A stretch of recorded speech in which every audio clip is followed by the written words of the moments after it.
Sejam todos bem-vindos a mais um episódio aqui pelo canal da BucoCast. Estamos aqui recebendo hoje um cirurgião bucomaxilofacial e uma ortodontista para a gente falar sobre cirurgia ortognática. Então você que nos acompanha pelo canal da BucoCast pode também acompanhar esse episódio no Ortognática Sim, que é onde a gente também vai disseminar esse conteúdo que é exclusivo em cirurgia ortognática. Estou falando com o professor mestre Beneval Júnior, meu amigo, um prazer recebê-lo aqui.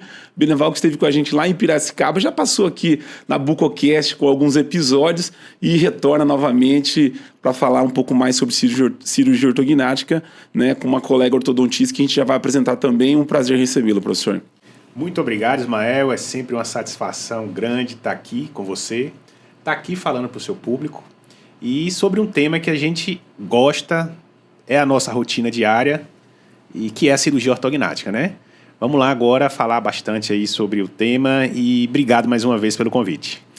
Também está conosco a doutora Adriana Simões Domingues, pela primeira vez aqui no nosso canal da BucoCast. Doutora, é um prazer imenso recebê-la e a gente poder falar um pouquinho sobre a vida do ortodontista, né? Que o bucomaxilo a gente está acostumado a falar aqui com o cirurgião bucomaxilo e agora a gente vai falar um pouquinho também do lado da ortodontia. Seja bem-vinda, viu? Eu que agradeço, Ismael. Muito obrigada. É um prazer estar aqui com vocês e que vocês possam conhecer um pouquinho do que é o nosso lado na fase da cirurgia ortognática. Professor, a gente vai falar aqui sobre um encontro que vai acontecer antes de a gente começar o nosso podcast. Eu queria que você fizesse resumisse aí um pouquinho sobre qual que é a proposta desse encontro. A gente vai falar durante, né, o nosso episódio muito sobre cirurgia ortognática, o lado da ortodontia e da bucomaxilo. Mas para a gente iniciar, eu queria que você falasse um pouquinho do objetivo desse podcast, qual que é a proposta aí desse episódio de hoje. Na verdade, eu estou com a Adriana há muitos anos trabalhando com cirurgia ortognática.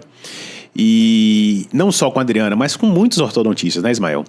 E percebemos a dificuldade dos ortodontistas enfrentam no preparo ortodôntico para a cirurgia ortognática.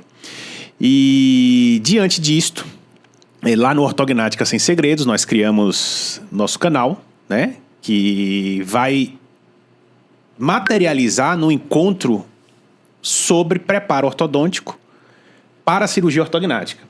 Então, Adriana, a gente, em diversos momentos, pensando em resolver e melhorar a comunicação entre o cirurgião e o ortodontista, tanto a comunicação quanto a técnica, né, do preparo, desenhamos esses encontros, que serão encontros trimestrais, onde vamos abordar muito especificamente cada deformidade. Então vai ser um encontro VIP, onde estaremos junto com alguns colegas, né? E lá nós vamos discursar pelo passo a passo do preparo ortodôntico e obviamente, das questões cirúrgicas que permeiam a cirurgia ortognática, obviamente. Na verdade, o encontro é para poder desmistificar para o ortodontista a cirurgia ortognática. Sim, na verdade é um curso para o ortodontista vai ser um caso esmiuçado. Então são todas as etapas que a gente passa normalmente em um caso. Então você vai ver dificuldades do preparo, os desafios que a gente enfrenta no planejamento mesmo, na mecânica, na finalização, no refinamento. Então, são todas, vamos supor, o primeiro nosso é sobre o classe 3. Então, nós vamos falar todas as dificuldades dentro de um preparo de um paciente classe 3. Então, as modalidades de cirurgia e o que o ortodontista tem que fazer de acordo com a indicação cirúrgica para aquele caso. O que eu percebo, professor, começando aqui o nosso episódio, falar sobre cirurgia ortognática, a gente tem falado com bastante cirurgiões bucomaxilo e a gente tem notado que existe uma dificuldade de chegar a esse caso para o bucomaxilo da forma correta, né? Os nossos colegas ortodontistas, obviamente, quem já prepara já há um bom tempo, sabe que existe uma curva de aprendizado para poder entregar aquilo que o cirurgião precisa para a cirurgia ortognática, essa dificuldade que muitas das vezes o bucomaxilo encontra em receber o caso pronto, a dificuldade vem de uma comunicação com o ortodontista. Você percebe que existe mesmo uma dificuldade na ortodontia ainda em entender como preparar um paciente para a cirurgia ortognática no ponto de vista do bucomaxilo. Como que você enxerga esse trabalho do ortodontista com o cirurgião quando você fala em cirurgia ortognática? Eu acho que essa pergunta deve ser a melhor pergunta do podcast hoje, né? Apesar de eu estar muito com a doutora Adriana, muito próximo, a gente recebe casos de vários colegas, né? E o que a gente percebe? Que existe que existe uma dificuldade de ambos os lados. Tá? Muitas vezes o cirurgião, ele não sabe o que ele quer. Acredite nisso. Muitas vezes o cirurgião acha que movimentações são possíveis e não são possíveis. E, obviamente, que do lado do ortodontista existem também o desconhecimento, ok? Então, o nosso encontro visa justamente isso. Preparar o ortodontista na visão cirúrgica, para que ele realmente seja, entre aspas, um cirurgião para aquele caso, não um cirurgião técnico, mas um cirurgião de diagnóstico, um cirurgião de saber onde aquele caso precisa ir do ponto de vista esquelético, né?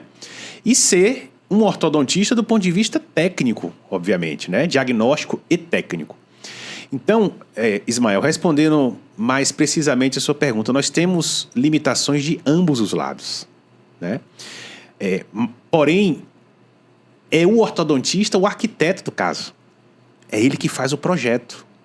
É ele que faz toda a movimentação ortodôntica para viabilizar a cirurgia.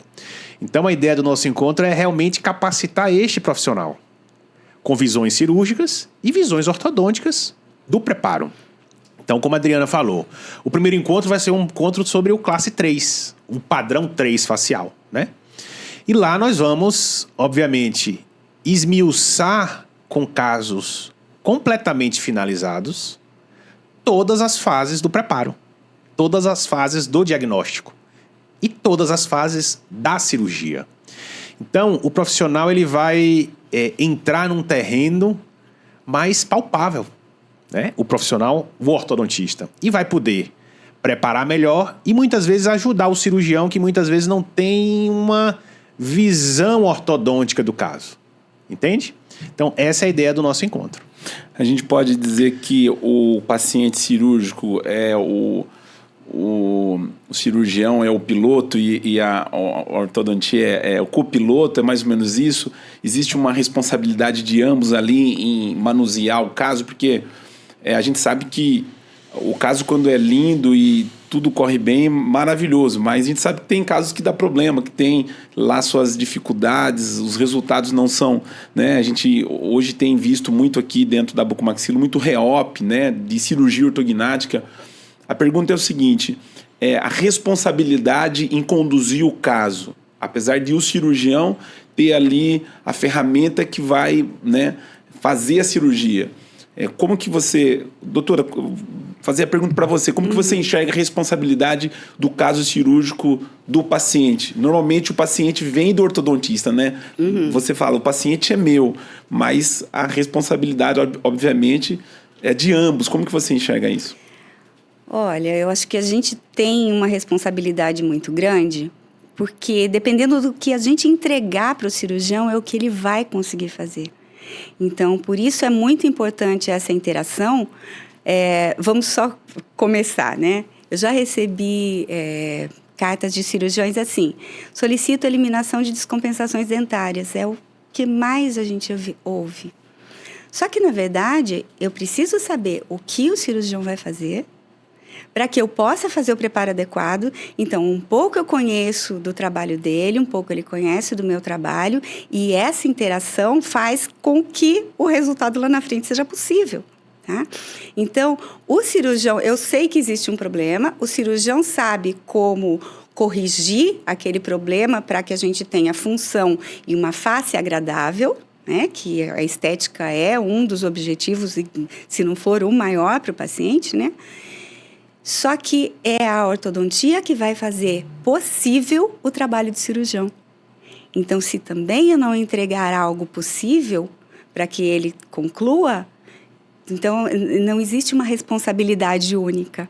Então, a responsabilidade dele não é maior do que a minha. É uma interação, não tem como.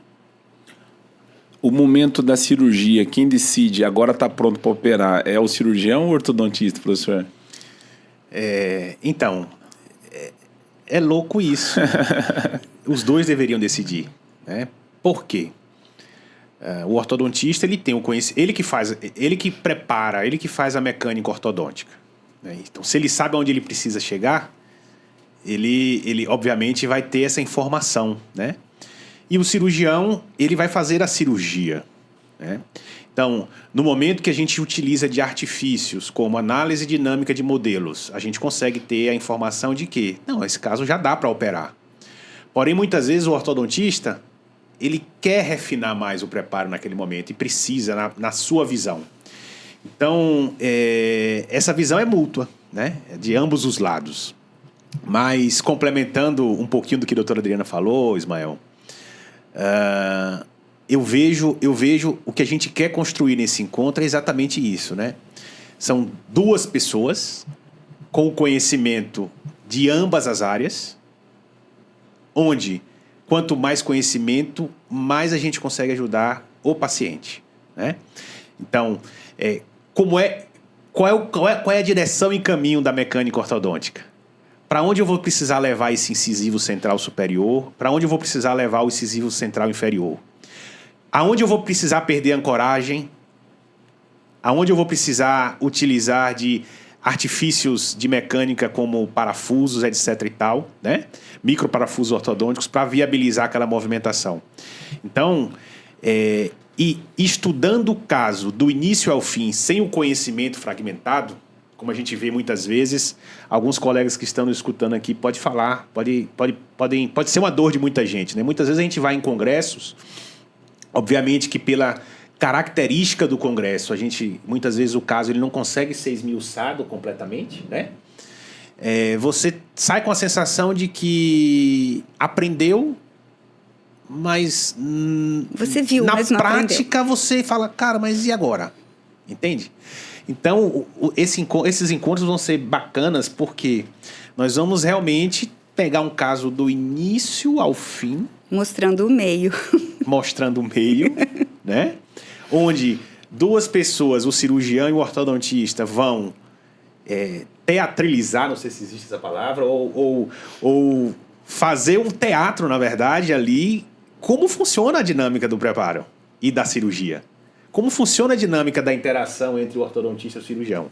Então, imagina, você ter a oportunidade de estar num evento onde nós vamos conversar como acontece no dia a dia. Então, vai ser uma proposta bem interessante. Doutora Adriana, você acha que o ortodontista precisa entender de cirurgia para preparar um caso de cirurgia ortognática ou não? Ele consegue preparar apenas vivendo no mundo da ortodontia? Ele precisa conhecer um pouco, eu acho que é muito mais da limitação da própria ortodontia do que da cirurgia em si. Porque as informações sobre a cirurgia, a interação com o cirurgião fornece. Então, o cirurgião pode dizer, olha, aqui eu vou fazer isso e eu preciso desse dente nesse lugar. Nós, como ortodontistas, vamos fazer de tudo para colocar o dente naquela posição, se possível, para que o cirurgião possa atuar. Então, eu já estive acompanhando cirurgia, próximas, né? Eu não acho que precise todo esse conhecimento, é muito menos. Tá? A gente não precisa ir para dentro de uma cirurgia para saber como funciona, mas nós precisamos saber quais são os limites de estabilidade do dente, a implantação do dente, tudo que... Eu falo que a cirurgia, o caso cirúrgico é aquele que o seu preparo não é suficiente para devolver estética, estabilidade e função. Então, tudo que ultrapassar isso é um caso cirúrgico. A sua ortodontia não é suficiente. Então, se a gente souber, né, se nós como ortodontistas soubermos que isso é o fator importante, a gente não precisa ser cirurgião, mas a gente vai fazer um bom preparo. Sempre a ortodontia precisa finalizar depois da cirurgia ou existe casos que ele volta no ponto que você fala assim, cara, é só pequenos ajustes ou tá perfeito ou sempre você vai precisar? Isso é a glória do ortodontista que prepara um caso. Claro que pode acontecer, né? Mas sempre tem um refinamento, né? Mesmo porque a gente não remove o aparelho no mês seguinte, é muito difícil, né? Mas quanto melhor o preparo, né? A finalização. Você está falando sobre remover o aparelho, né? O final, porque faz a cirurgia e depois volta para o ortodontista. Sim. Existe casos que você voltou da cirurgia e o paciente está praticamente resolvido? Na maioria dos casos, Esse né? é o objetivo, né? Sim, esse é o objetivo. Né? Tem alguns casos que a gente faz a cirurgia no meio do preparo e depois finaliza, mas na maioria das vezes a gente já faz todo o preparo antes e faz só um refinamento de intercuspidação e conclui. O resultado final da cirurgia ortognática, ele é a partir de uma ortodontia bem feita, é dessa forma que você enxerga o resultado final, ou seja, o caso que ficou redondo parte do princípio que a ortodontia preparada tem que estar redonda. É mais ou menos isso? Mais ou menos isso. Lógico que nós temos várias intercorrências também, né? A gente tem questões de cirurgia, tem várias questões envolvidas no caso, mas quanto melhor o preparo, melhor a finalização, claro. Quem resolve a vida de quem, doutor? É o ortodontista que resolve a vida do buco ou é o buco que resolve a vida do ortodontista? De novo, vou falar ambos, né, Ismael? Ambos. É uma interação, é uma simbiose, é o arquiteto e o engenheiro. E a pergunta é porque assim, né, quando você fala com o ortodontista fala assim, cara, eu resolvo a vida do bucomaxilo, né? E quando você fala com o bucomaxilo, eu resolvo a vida do ortodontista, mais ou menos isso, né? Exatamente. A gente tem que pensar que o filho é nosso, né? Naquele momento o filho é nosso, então a gente assume todas essas minúciazinhas, assim, que sempre acontecem, né? O preparo ortodôntico e a cirurgia ortognática, eu costumo fazer uma analogia entre o arquiteto e o engenheiro, né? Ambas as fases são importantes, porém um depende do outro, né? Eu vejo que os casos que ortodonticamente estão mais dentro do nosso protocolo, melhores ficam. É a diferença entre o bom do ótimo, entende? Então, o paciente busca sorrir. Eu costumo dizer que a cirurgia ortognática é a cirurgia mais odontológica de todas. Por quê? Porque a gente mexe com dente. Nós mexemos com posicionamento dentário, seja na cirurgia, seja na ortodontia. Então, se o dente não está bem posicionado, aonde ele precisa estar durante a fase ortodôntica, ele não vai finalizar bem posicionado na cirurgia. E, consequentemente, nós vamos ter repercussões faciais que vão sair do ótimo e vão ficar bom, muitas vezes, né? Então, quando a gente consegue entender essa necessidade de posicionamento dentário, tanto o cirurgião quanto o ortodontista, isso não é só para o ortodontista, mas para o cirurgião também, você começa a ter casos mais belos, mais bem finalizados, pacientes mais naturais, né? E é isso que a gente quer falar nesses encontros. Como essa interação deve ser feita, qual é o caminho que precisa ser seguido, para a gente terminar com sorrisos mais próximos da perfeição, né? Então, são ambos, Ismael, não tem como. E quanto mais eu caminho nessa jornada da cirurgia ortognática, mais eu preciso de um bom ortodontista. Não tem como, né? Tem uma pergunta que eu sempre faço aqui para os bucomaxilo, eu vou fazer para a doutora Adriana. E a gente já tem aqui a resposta da maioria dos bucomaxilo. Agora eu quero ouvir da doutora Adriana no ponto de vista dela.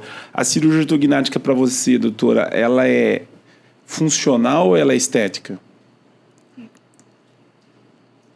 É difícil dizer isso, porque as duas coisas são importantes, né? Mas eu acho que ela é funcional. Para mim, como ortodontista, ela é funcional. A estética é a queixa do paciente. É a mesma resposta do bucomaxilo, viu, professor?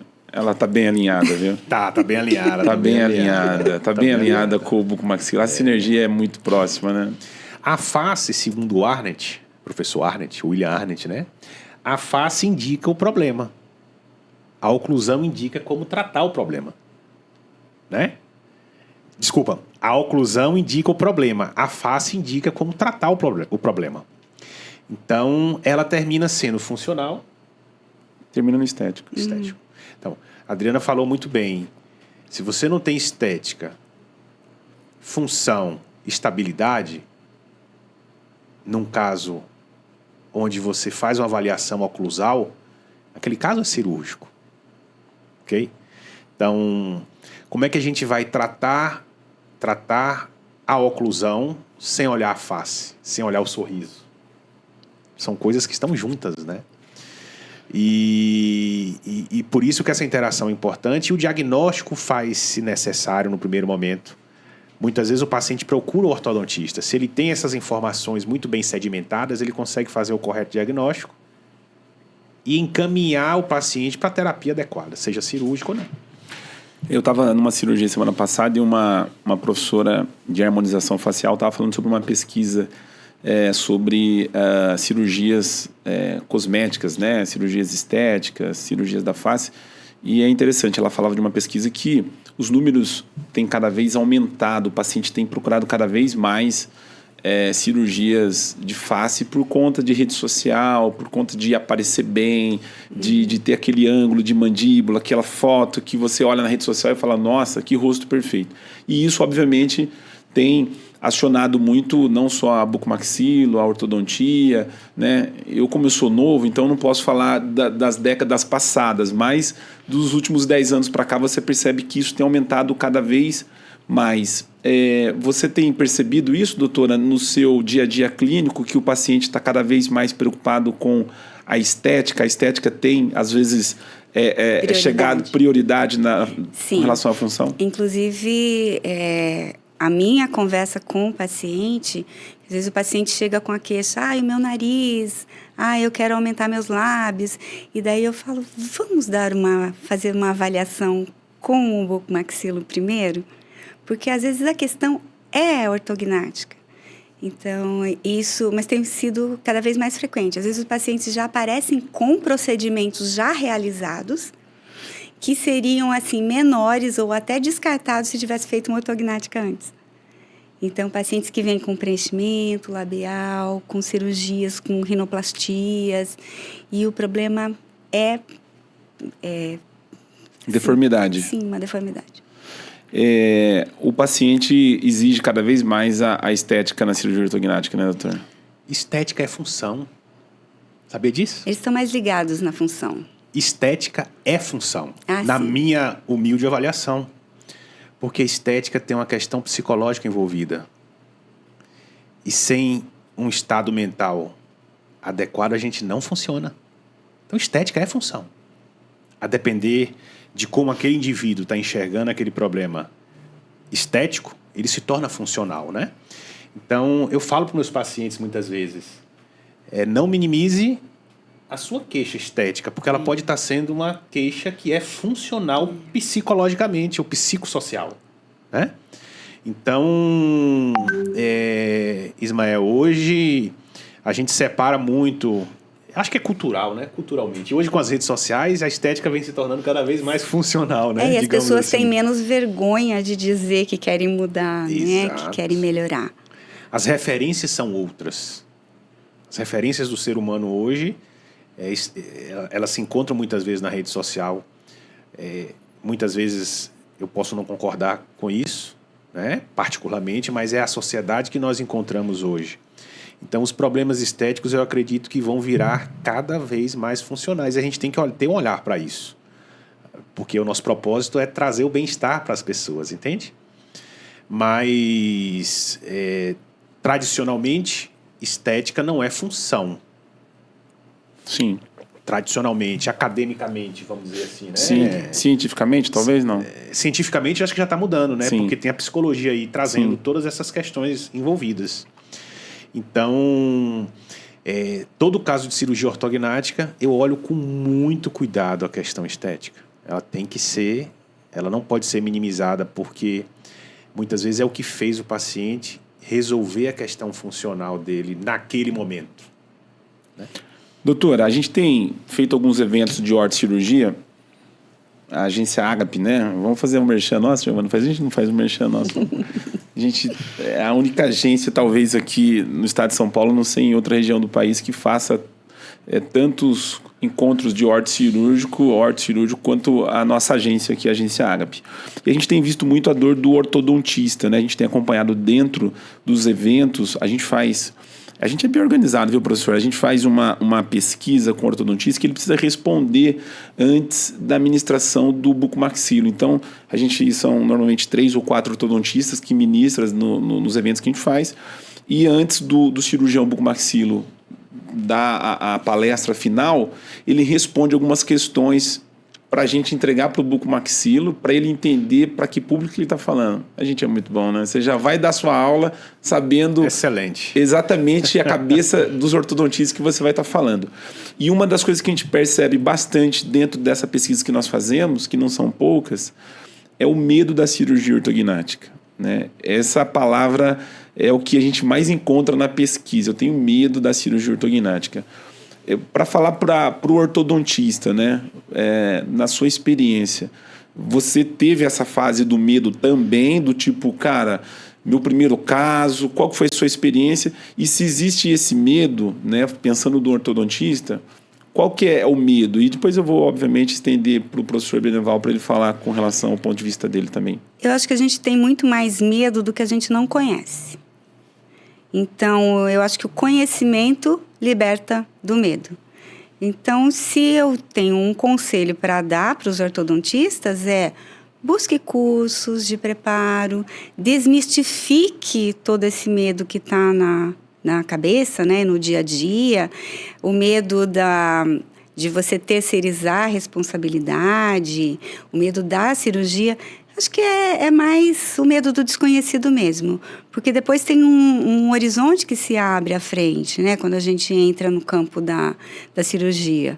E é lindo e satisfatório e surpreendente.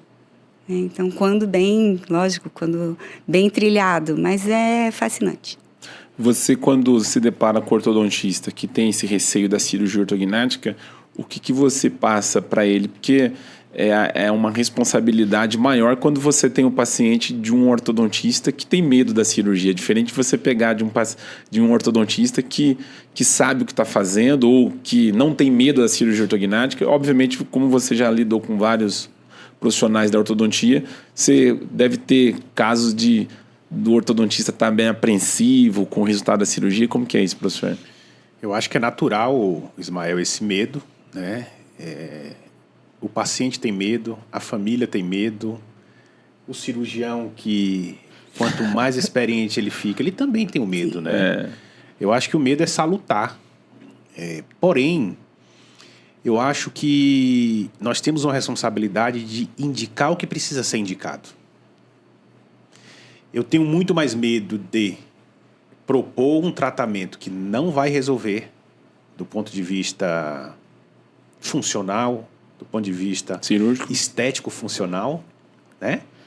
Do que indicar um tratamento que vai resolver e que tenha possibilidade de complicações. Porque quem precisa decidir isso é o paciente. Tem que ser compartilhado. Se meu paciente ele não quer a cirurgia por uma série de questões naquele momento, eu acho que o ortodontista está tudo bem. É uma decisão pactuada, compartilhada, né? Porém, nós não podemos deixar de indicar algo que é indicado.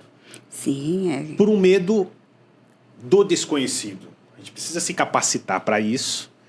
E o paciente ele precisa ser muito bem orientado das limitações quando o tratamento que está indicado ele não vai ser executado, né? Eu costumo dizer para os meus pacientes, né? A gente precisa ser honesto com nós e com a pessoa que está ali buscando o tratamento. Podemos fazer compensações? Sim.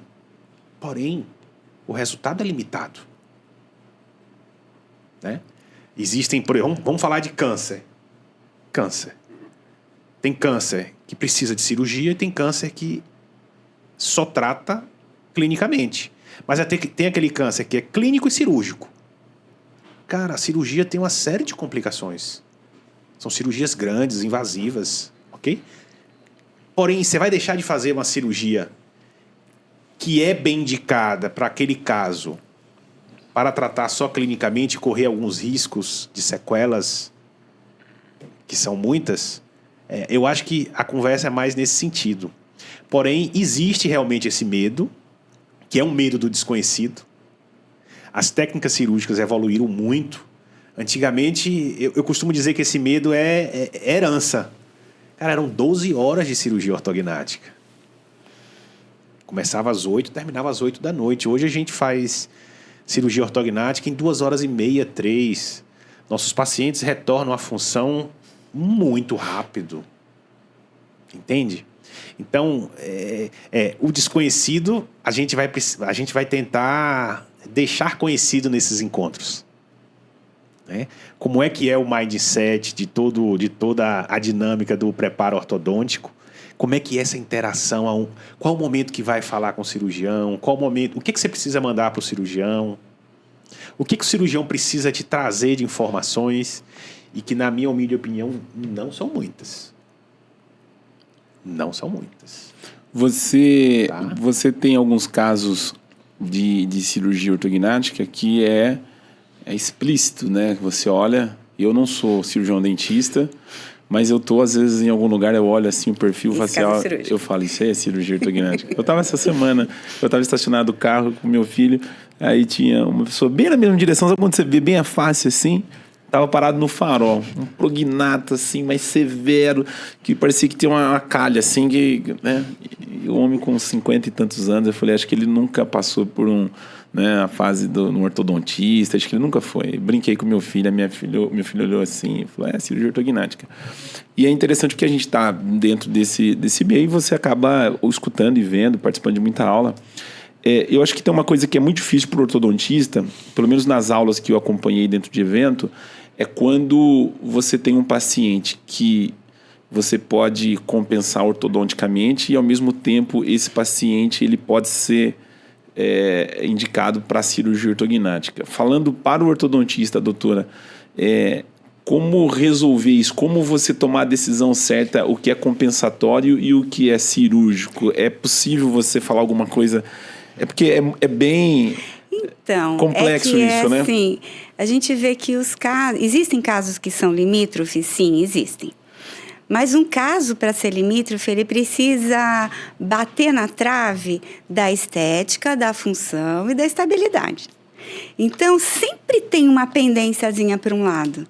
Então, eu posso conversar com o paciente não é obrigado a operar, principalmente num caso limítrofe. E nem o cirurgião é obrigado nem o ortodontista é obrigado a indicar para cirurgia. Mas ele é obrigado a informar o paciente. Saber, né? Isso. Então, vamos supor que um caso, ele pode ser compensado na estética, ele pode ser compensado na função, mas não vai ter estabilidade. Ele pode ser compensado na estabilidade e na função, mas a estética fica ruim. Então, nesses 3 itens, sempre um vai pender. E daí, lógico que a responsabilidade da adesão à cirurgia é do paciente. Então, nós temos a obrigação de informar bem.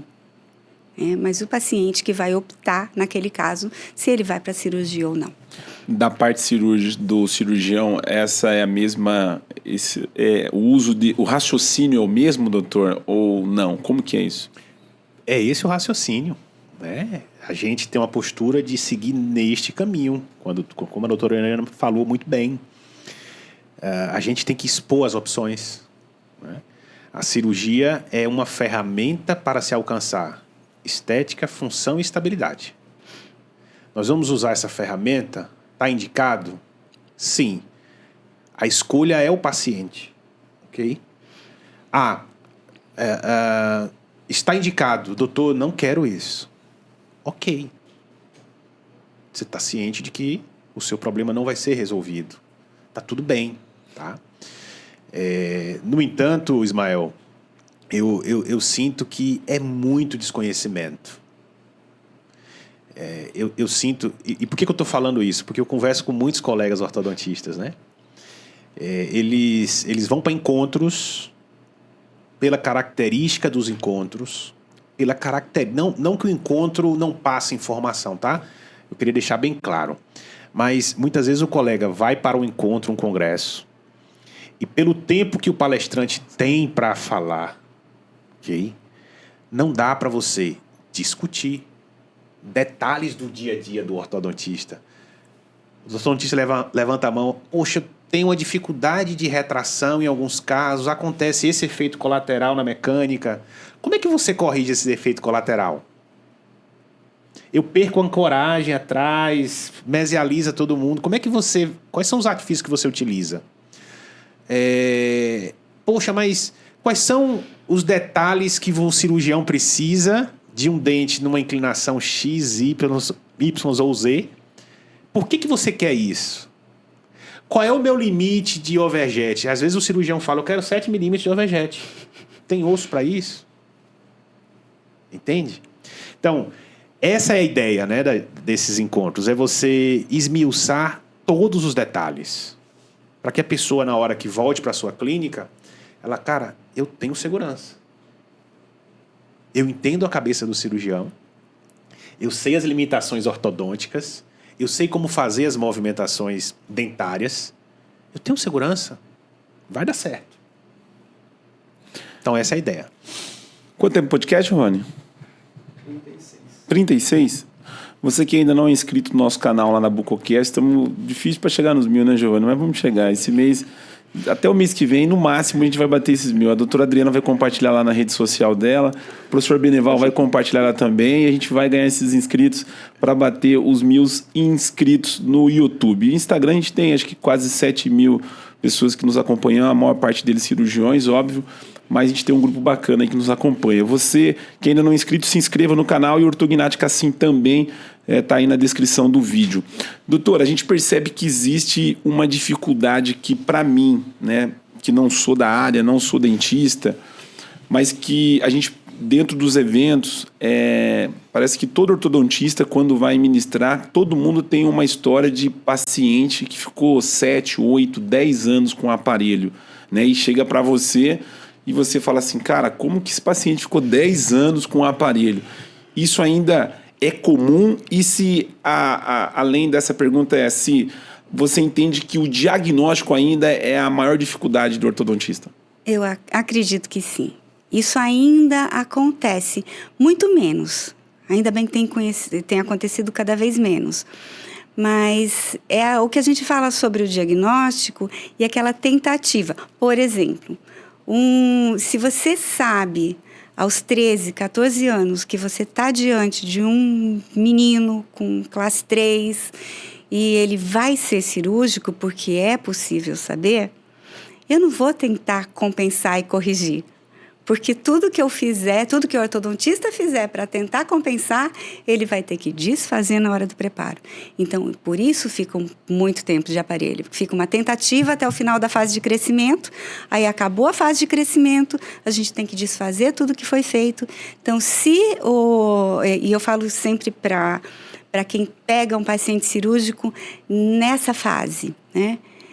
Dê estética, o mínimo de estética, alinhe os dentes, mas não mexe no que vai ser depois corrigido com a cirurgia.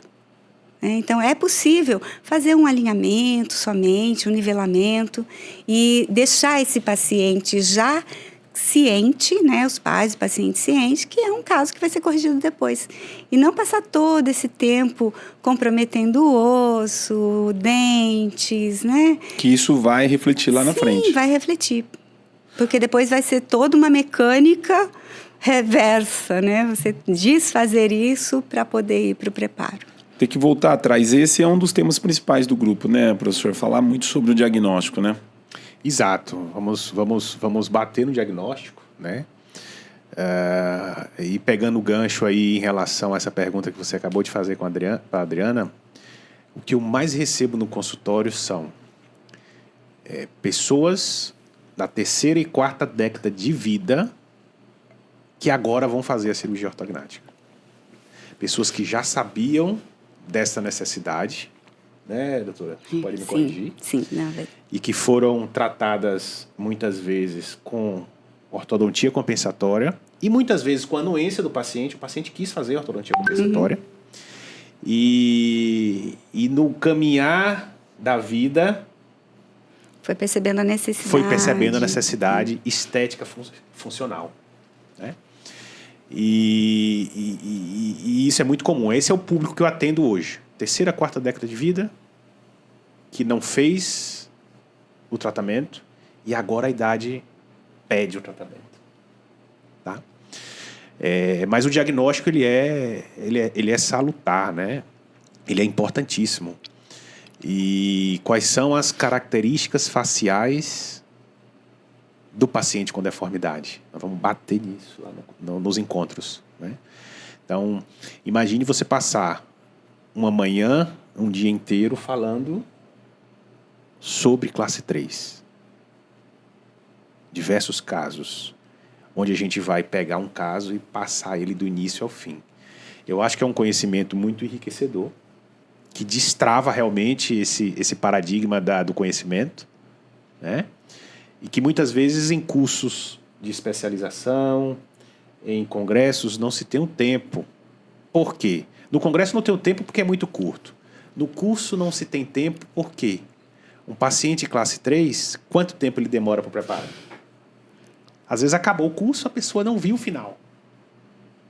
Às vezes a pessoa chega no curso, o paciente já está operado, o paciente já está operado. operado. Não faz sentido para vocês isso? Então, o seu conhecimento é fragmentado. Cara, é natural você ir para o mercado de trabalho depois e ficar inseguro. Puxa, mas eu não vi o início. Eu só vi o meio.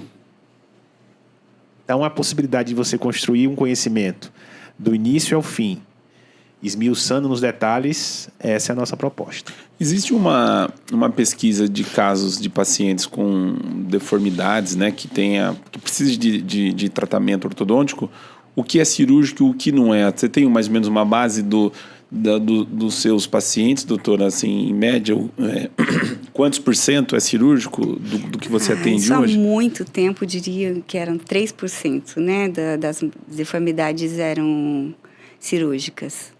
Não sei como que está isso agora. Isso eu estou falando de dado... Hoje tem uma...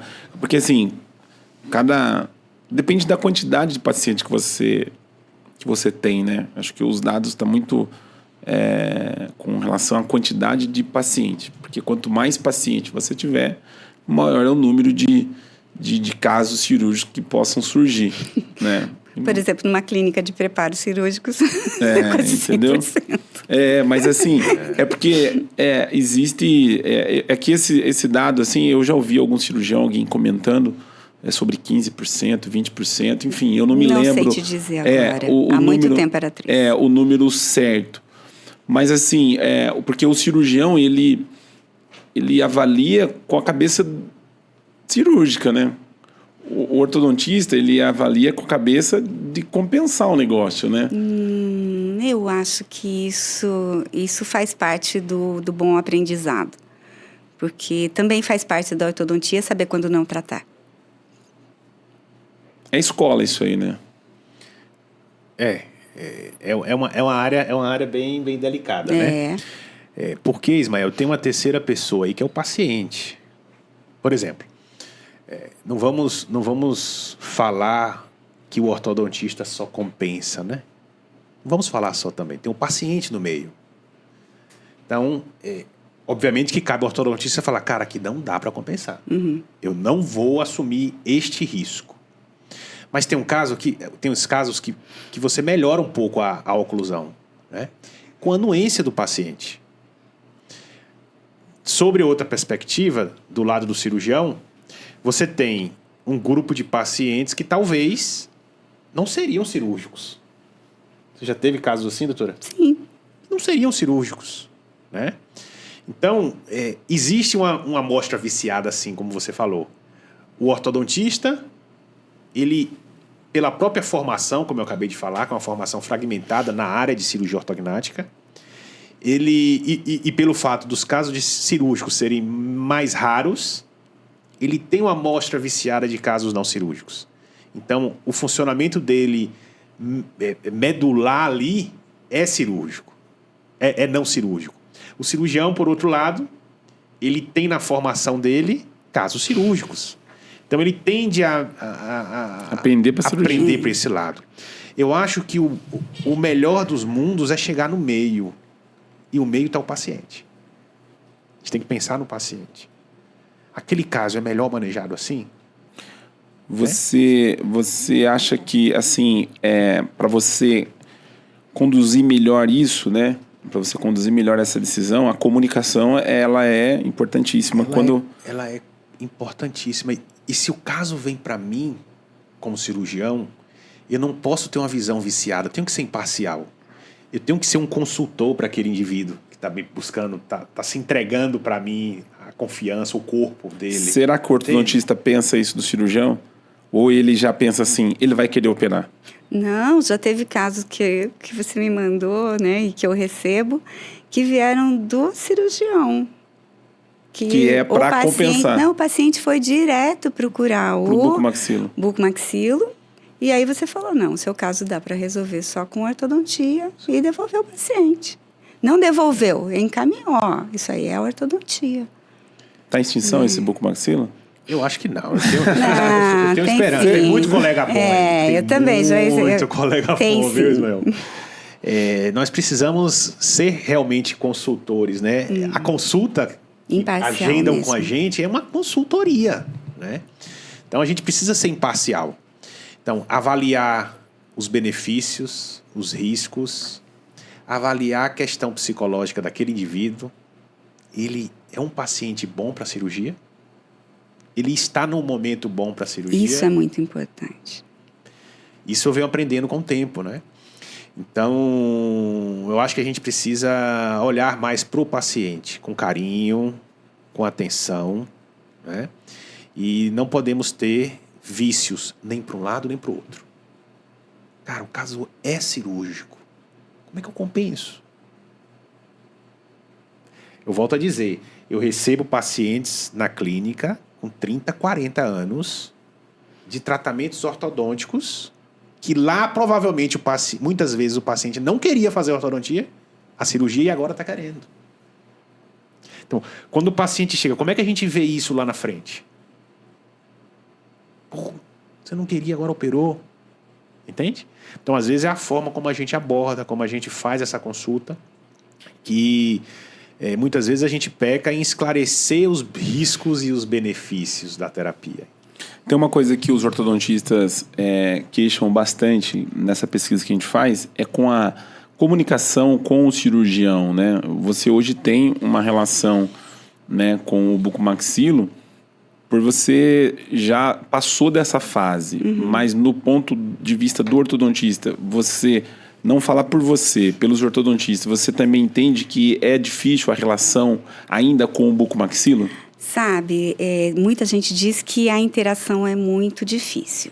Mas eu acho que quanto mais conhecimento o ortodontista tem, ele também tem condição de conversar com o bucomaxilo. Então, talvez a dificuldade, a barreira grande, né, entre os dois seja o conhecimento. Então, talvez o ortodontista não saiba o que perguntar para o cirurgião ou o que fornecer de informação para ele. Então, eu acho que quanto mais conhecimento a gente tem, a gente consegue mais essa interação, consegue conversar e tirar do cirurgião a informação que a gente precisa. O cirurgião hoje, na verdade, o que o ortodontista é interessante, né?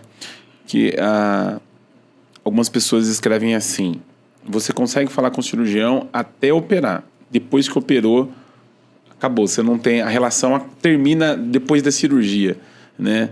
E não é... São muitas pessoas. A gente faz bastante eventos. Esse pós, porque você devolve o paciente para o ortodontista e o cirurgião tem na cabeça que terminou ali, né? Missão cumprida, operei. E não é bem isso, né, professor? De forma alguma, né? Eu tenho 2 grupos de colegas ortodontistas, né?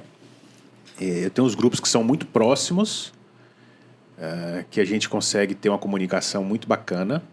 Eu tenho um grupo de pessoas que estão chegando. São colegas que ou o paciente me procurou, ou o ortodontista encaminhou aquele paciente. E são pessoas novas, né? Entretanto, o pós-operatório recente, né, o pós-operatório imediato, vamos dizer assim, ele precisa estar muito próximo do cirurgião. Então, por exemplo, no primeiro grupo, eu consigo mandar o paciente para o ortodontista com 21 dias. Porque eu já tenho uma comunicação, eu já sei quem é a pessoa. Eu acho que a pessoa entende de terapias com elástico, se precisar. E eu tenho um grupo de colegas que estão mais distantes, por uma questão mesmo de... O paciente me procura e quer fazer conosco, mas o colega não me conhece, eu não conheço o colega. Neste grupo, o que eu tenho feito hoje para minimizar a questão do pós-operatório? Eu encaminho o paciente para o pós-operatório muito mais tarde.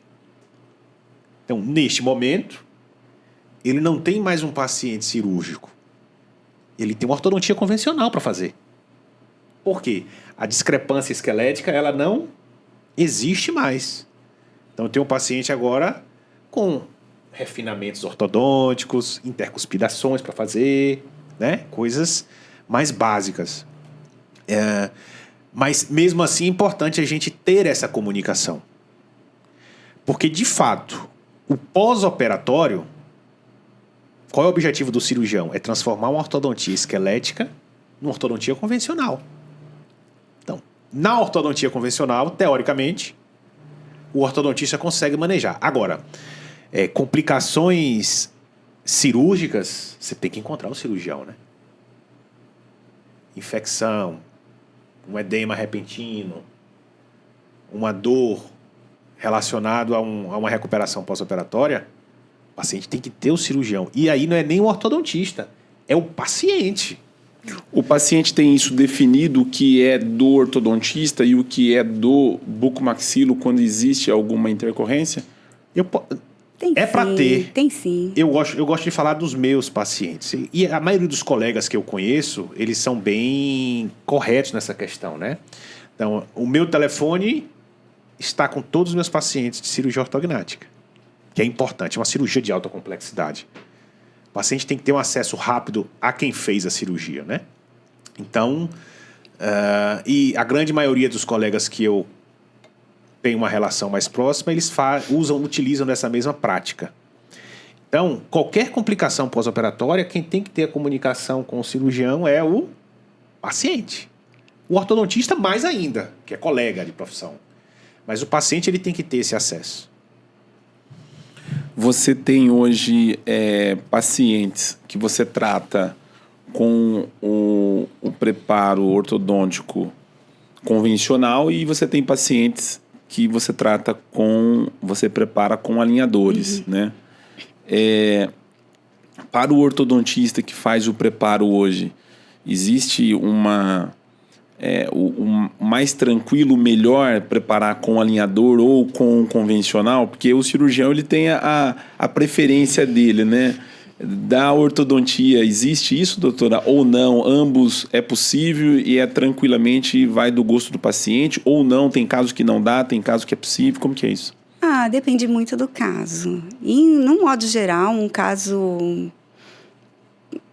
Assim, é possível fazer. O que vai variar é o tempo de preparo.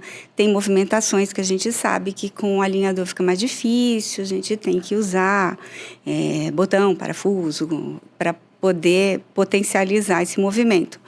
Mas é possível fazer. A grande vantagem que eu acho dos preparos com o alinhador, mesmo que a gente não vá fazer, é a visualização. Então, hoje nós temos tanta ferramenta, né? A ortodontia digital veio aí para melhorar tanto essa visualização do preparo. Então, isso tem ajudado muito. Eu acredito que o alinhador, ele veio para... Ele tem superado cada vez mais as limitações, né? Mas o mais fácil realmente continua sendo colocar o aparelho fixo, a gente tem o controle logo depois, o refinamento fica mais fácil, né? Mas eu gosto muito dos alinhadores. E o paciente também fica, né? Não sei se os cirurgiões gostam tanto, mas eu gosto sim.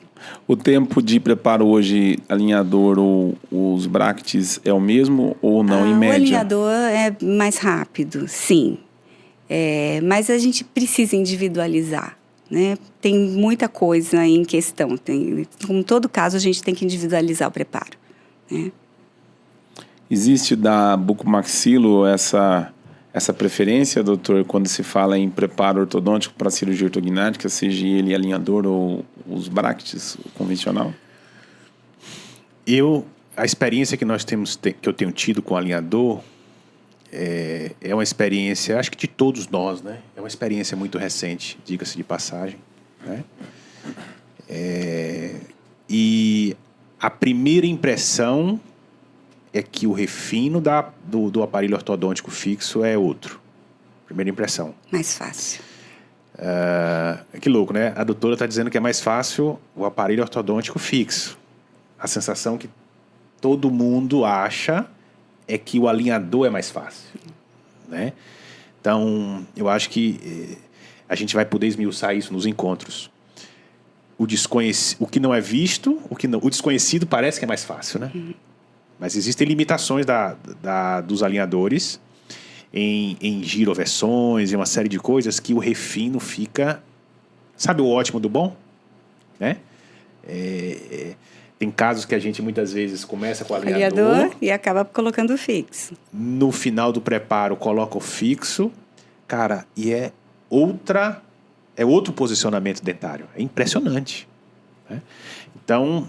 eu acho que tem muita água para correr embaixo da ponte para a gente começar a ter realmente... A tecnologia tem evoluído, a inteligência artificial dos softwares tem evoluído, as ideias de artifícios com alinhador vêm crescendo cada vez mais, para que a gente possa dizer assim, alinhador é melhor do que o aparelho fixo para os pacientes que vão para a cirurgia ortognática. Ou melhor, para todos os pacientes que vão para a cirurgia ortognática. Não, e a gente está falando isso de cadeira, porque nós fazemos os nossos alinhadores.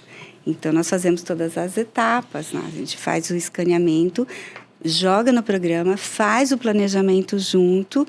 Então, não é porque a dificuldade até de terceirizar isso. Todas as etapas ali são nossas. Então, nós temos o domínio do tratamento nas nossas mãos, do planejamento do tratamento. Mas aí o transcorrer não mostra a mesma acurácia, assim, né? Aquela precisão do planejamento que a gente fez. Do seu ponto de vista, quais são os casos que você tem se apaixonado mais do resultado em cirurgia ortognática? Os pacientes classe 2, classe 3, excesso vertical de maxila, todos. Quais são os pacientes que você... Não. E o que você mais tem preparado o que você mais preparou durante toda a sua carreira? Classe 2, classe 3, você tem uma ideia assim? Ai, acho que eu nunca pensei por esse lado, assim. Cirurgião, ele sabe responder isso, que ele tem...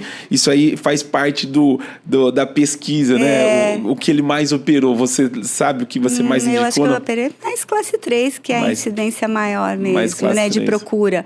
É muito mais fácil um paciente morrer classe 2 sem operar do que um classe 3. Então, a procura pela cirurgia do classe 3 é maior do que a do classe 2. Aqui na BucoCast, os cirurgiões têm operado mais classe 2. E você tem operado mais o quê? Ismael, de época. Tem época que é só prognatismo. Tem época que é só retrognatismo. Eu vou ser sincero, eu nunca peguei meu mailing para saber Também. o que mais operou. De pacientes operados para falar assim, cara, quantos foram classe 3, quantos foram classe 2, né? Eu nunca fiz essa pesquisa.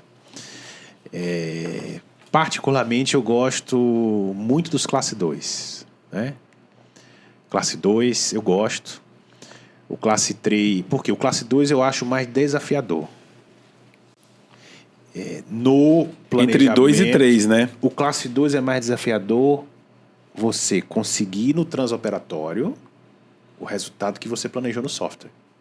Porque existem uma série de detalhes envolvidos nessa dinâmica aí O classe 2 para é mais você complicado. conseguir repetir o que você fez no software no paciente. A gente esmiuça um pouco disso lá no nosso curso de cirurgia ortognática. Agora, por isso que eu gosto mais do classe 2. No classe 3, a reprodutibilidade no paciente é mais tranquilo, né? Mas eu gosto de todos, né? A cirurgia ortognática é uma paixão nossa. Mas o mais desafiador é a assimétrica, né? As assimetrias são mais desafiadoras na perspectiva de você deixar o paciente simétrico. A execução cirúrgica também tem detalhes. A ortodôntica também. A ortodôntica também os assimétricos são mais desafiadores. Para a ortodontia também os Também, assimétricos é sim, mais... claro.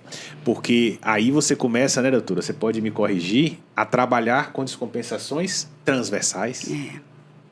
A gente pensa só nas descompensações anteroposteriores. E nos pacientes assimétricos, precisamos realizar descompensações transversais. Então, Assimétricas. assimétrica. E muitas vezes assimétricas. Então a cabeça do ortodontista, né, dá um... Opa, peraí, como é que eu faço isso? Como é que é? Entende?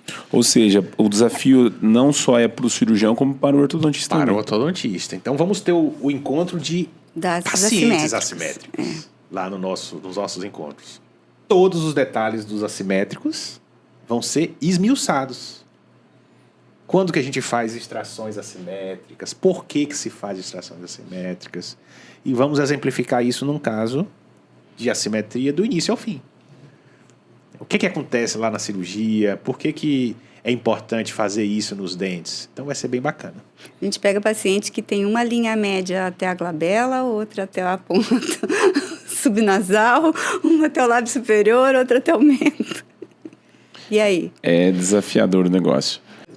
Professor, eu queria que você falasse sobre esse encontro, né? Que eu acho que é importante. A gente tem aqui no nosso canal da BucoCast cirurgiões e ortodontistas também que acompanham o nosso canal, mas eu queria que você falasse exclusivamente para o ortodontista que gostaria de participar do encontro que vocês estão organizando. Eu queria que você falasse um pouquinho mais para a gente finalizar esse podcast. A doutora também vai falar da importância de fazer parte de um grupo onde você consegue discutir, saber um pouco mais da cabeça do cirurgião, que acho que isso é importante, né? Exato, com certeza. Acho que o objetivo nosso principal no grupo, Ismael, é desmistificar o preparo ortodôntico e a cirurgia ortognática, né? Esse é o objetivo. O outro objetivo é capacitar de fato, porque quando você desmistifica, você automaticamente está capacitando, né? Capacitar o ortodontista e deixá-lo autossuficiente no preparo ortodôntico, ok?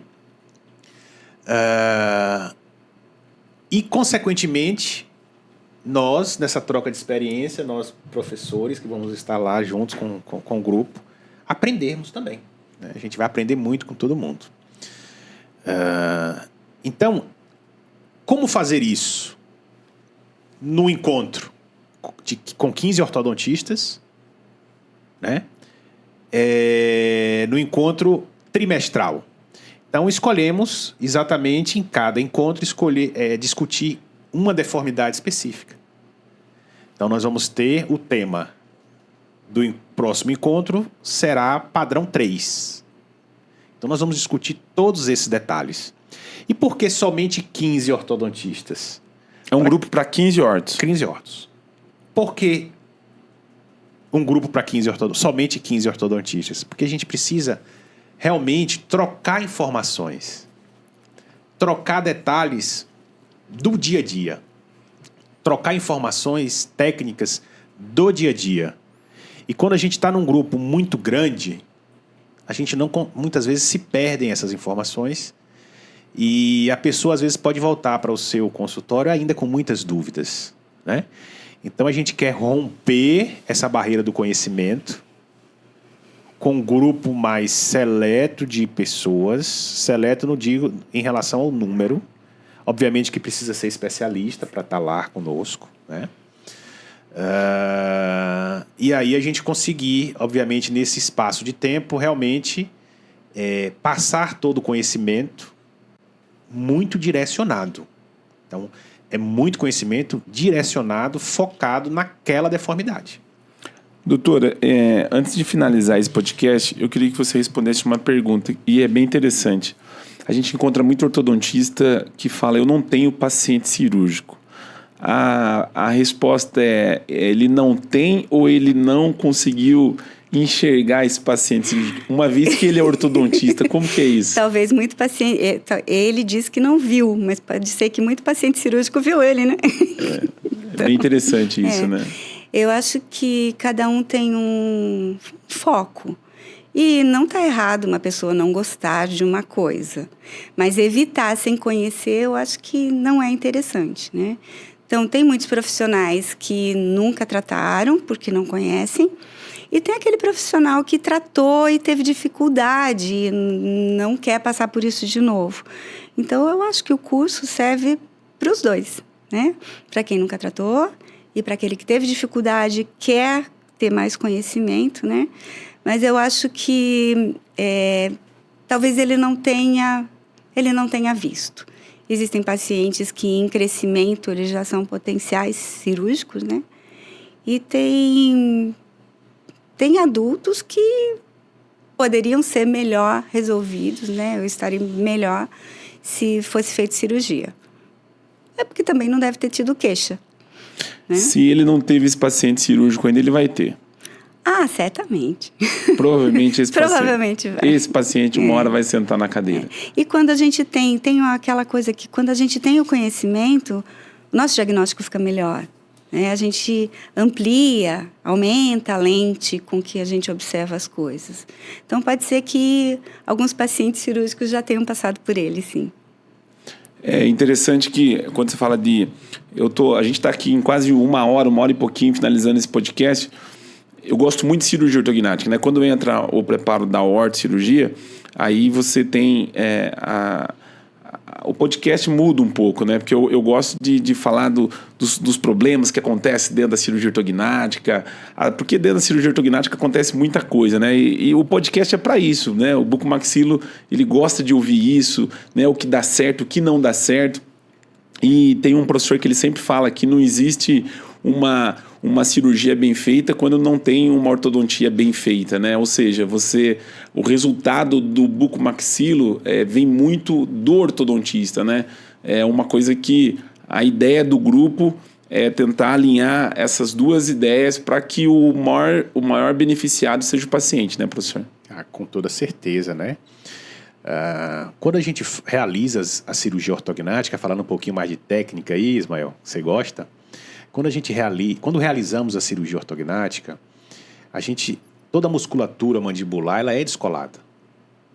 Então, se você tem toques prematuros, se você tem, se você não tem um engrenamento perfeito, essa musculatura que está totalmente descolada, ela pode se reinserir diferente no pós-operatório.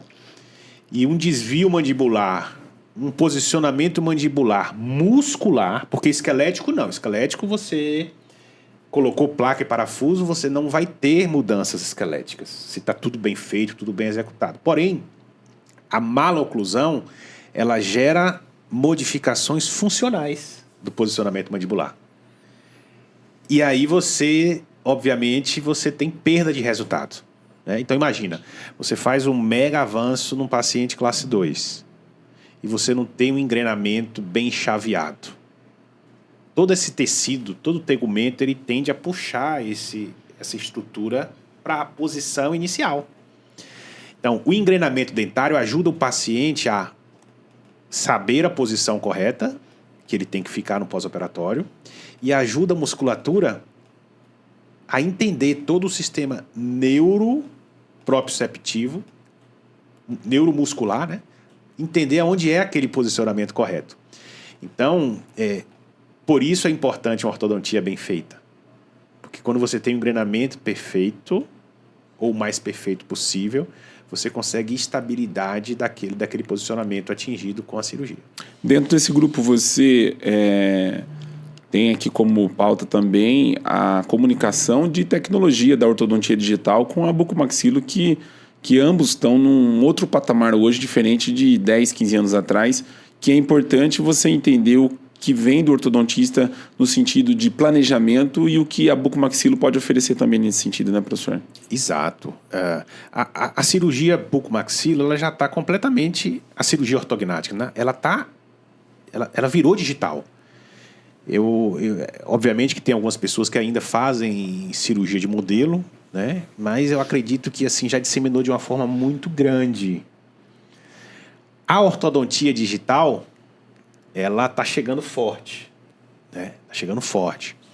Então, hoje, por exemplo, hoje a gente consegue, quando chega um caso cirúrgico, você manejar este caso no software de ortodontia. Eu, cirurgião, eu manejo no software o caso e envio o modelo para o ortodontista para que ele tenha uma noção, obviamente, que como eu não sou ortodontista, não vai ser exatamente aquilo. Mas ele vai ter uma noção do sentido e direção da mecânica ortodôntica. Então, hoje a gente tem possibilidade, né? Então, ele vai saber, não, eu não posso compensar, não é esse o movimento que tem, né? Então, a gente consegue fazer isso com a ortodontia digital. Então, simular uma movimentação ortodôntica anteriormente ao tratamento para facilitar essa comunicação com o ortodontista. Dá um mapa. Dá um mapa. Não é a mecânica ortodôntica em si, mas é um mapa, ó. Não é para retroinclinar, é para vestibularizar. Olha lá o dente como é que está no modelo. Então, a gente tem utilizado esses artifícios para facilitar a comunicação com o ortodontista e a gente vai poder discutir isso lá nos encontros. Doutor Beneval, doutora Adriana, muitíssimo obrigado pela presença de vocês aqui em mais um episódio do nosso canal da Bucocast. Como você havia comentado, não tinha feito ainda nenhum podcast antes, né? Não tinha. O que você achou desse podcast de hoje? Uma experiência maravilhosa, ainda mais com você que flui no assunto, isso é muito bom. Excelente. Professor... Na companhia do doutor Beneval, então... Professor Beneval... É a terceira vez, acho que a quarta vez que ele está aqui. Ele acho que só perde pro Dr. Augusto Campanha aqui, né, Giovanni? O Beneval também ele deve ter uma participação aqui na Bucocast já. Professor, temos um evento em agosto, Ortognática Training, está voando, não para de chegar alunos procurando vaga nesse curso, que já se encerrou no início do ano e com certeza vai ser um sucesso esse ano novamente, né? Com a sua ajuda, Ismael, você está aí nos bastidores, nos ajudando a organizar. A gente tem conseguido bons resultados, né? Obviamente que a entrega ela tem sido muito, muito boa, excelente entrega. Esse é o feedback que nós estamos tendo de quem faz o curso. E estamos ansiosos aí para o próximo, com muita novidade aí para os alunos que vão chegar, né? Eu gostaria de agradecer a todos os alunos inscritos neste curso. Estou ansioso, toda a equipe está ansiosa. Queria te agradecer por mais essa oportunidade, agradecer a presença da doutora Adriana aqui com a gente e obrigado mais uma vez. Tamo junto, meu amigo. Hoje ainda tem mais um podcast, né, Giovanni? Hoje nós vamos falar de cirurgia ortognática nesse próximo episódio, falando somente em apneia do sono. A gente precisa falar um pouquinho mais sobre a apneia do sono, né, professor? A cirurgia ortognática, ela tem suas indicações e a gente vai receber um colega agora à tarde que vai falar de cirurgia ortognática exatamente somente em apneia do sono. Tem muito assunto, né? Muito assunto, muito assunto. Bom podcast para vocês aí. Tamo junto. Você que ficou com a gente até agora no nosso podcast com o professor Dr. Beneval Júnior e a professora também, doutora Adriana Simões Domingues. Nós vamos deixar na descrição aqui do nosso canal do YouTube, né, informações sobre ortognática sem segredos, esse grupo VIP, né, de ortocirurgia, né, ortocirúrgico, que é na cidade de Campinas, viu, gente? Você que nos acompanha aí, professor Beneval, a professora Adriana está à disposição. Muitíssimo obrigado pela sua companhia e até o próximo episódio.